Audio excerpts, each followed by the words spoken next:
Suivant. Ah, Enfin, on peut y aller? Pardonnez mon impolitesse, je me présente Rémédical, patient du docteur Miladec. Pas de blabla, j'irai droit au but. L'heure est grave, voilà le topo. Les patients sont de plus en plus nombreux en Vendée, et de plus en plus âgés. Monsieur René? Les polypathologies sont donc en augmentation, tout comme les maladies chroniques, la prise en charge à domicile, les médecins partant à la retraite, départ par ailleurs non remplacé, la charge de travail considérable pour les médecins.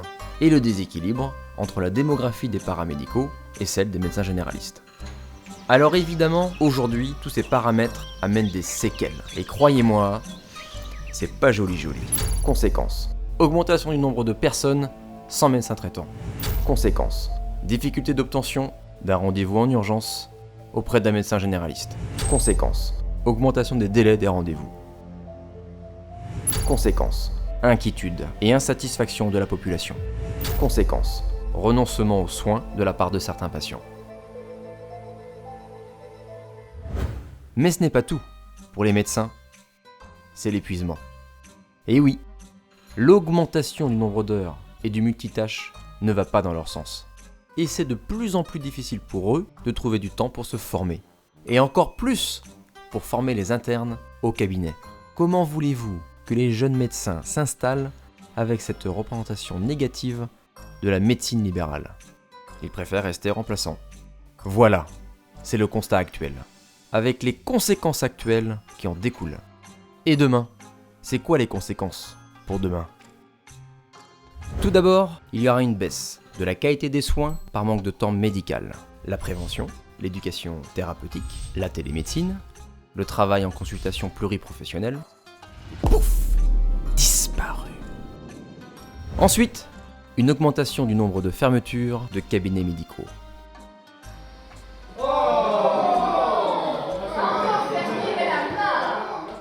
Et enfin, une augmentation du nombre de territoires sur le plan national dont la population n'a plus accès aux soins.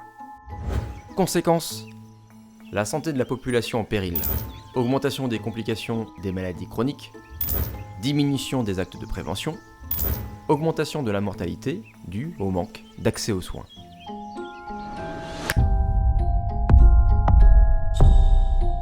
Ça vous fait peur? Je pense que personne ne veut en arriver là. C'est pourquoi depuis 12 mois, ils se sont réunis, ils ont réfléchi et ils ont trouvé une solution. Mais ils ne peuvent pas agir seuls. Et là vous vous dites, quelle solution? Eh bien c'est simple, attention, préparation, connexion.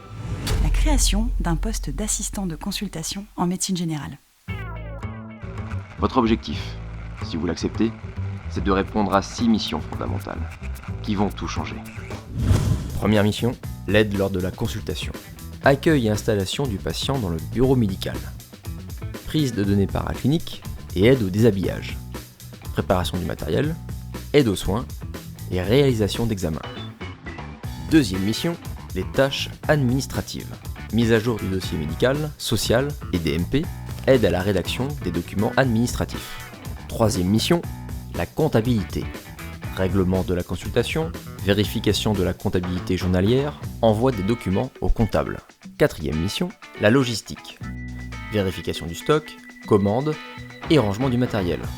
Vérification trousse d'urgence du cabinet. Cinquième mission, la coordination et l'éducation. Explication de certains examens aux patients, dépistage du cancer colorectal, automesure tensionnelle. Mais aussi, prendre les appels téléphoniques reçus en cours de consultation. Et enfin, la sixième mission, les tâches spécifiques, comme l'activité télémédecine. En résumé, aide lors de la consultation, tâches administratives, comptabilité, logistique, coordination et éducation, tâches spécifiques.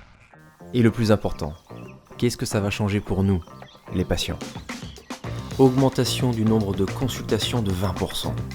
Augmentation de la durée de consultation de 18 à 25 minutes. Amélioration de la qualité des soins. Amélioration des échanges entre soignants sur des dossiers complexes.